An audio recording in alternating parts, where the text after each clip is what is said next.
এটি একটি রঙিন পাখি যে মিষ্টি পুরো বাস্তব মাস্কুট হিসেবে তার চেহারার জন্য বিখ্যাত।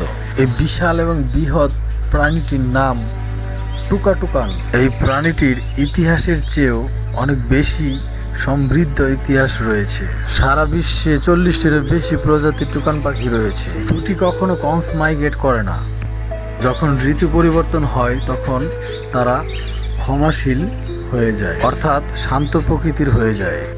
ফল ভোজনকারী প্রাণী টোকানকে সাধারণত পোষা প্রাণী হিসেবে গ্রহণ করা হয়, কারণ তারা নম্র এবং বন্ধুত্বপূর্ণ পাখি। টোকানের জিহ্বা প্রায় 8 ফুট পর্যন্ত লম্বা হয়ে থাকে। এই পর্যন্ত গড় আয়ু হিসেব করে দেখা গেছে টোকান পাখি প্রায় 20 বছর পর্যন্ত বেঁচে থাকতে পারে। বন্য মানুষদের কাছে টোকান পাখি অন্যতম প্রধান শিকার।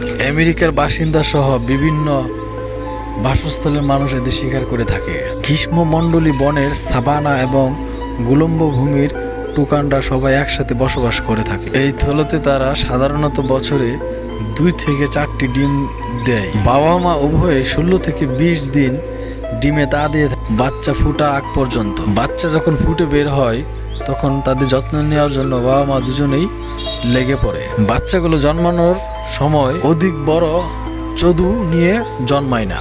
তাদের বিট মানে ঠোঁট বাড়তে থাকে তাদের বিকাশের সাথে। তারা এই গাছগুলিতে অনেক সময় ব্যয় করে থাকে। তারা উঠতে খুব ভালো পারে না। তারা লাগাতার হেপিং গাছের মধ্যে ভ্রমণ করে থাকে। ওড়ার সময় তাদের ডানা অনেক বেশি ঝাপটায় এবং অল্প দূরে ভ্রমণ করতে পারে।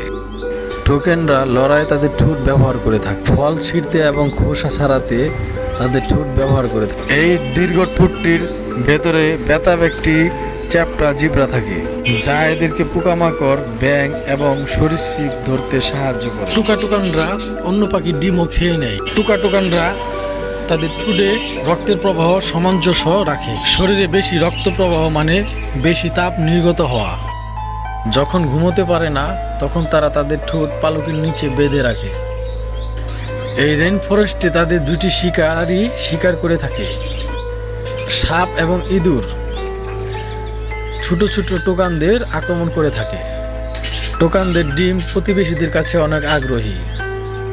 রেইন ফরেস্টে দবংশের দ্বারা ততটা প্রতারিত হয় না যতটা তাদের তালিকাভুক্ত করা হয়েছে। সংরক্ষণবাদীদের দ্বারা ন্যূনতম উদ্বোধন বিজয়ী।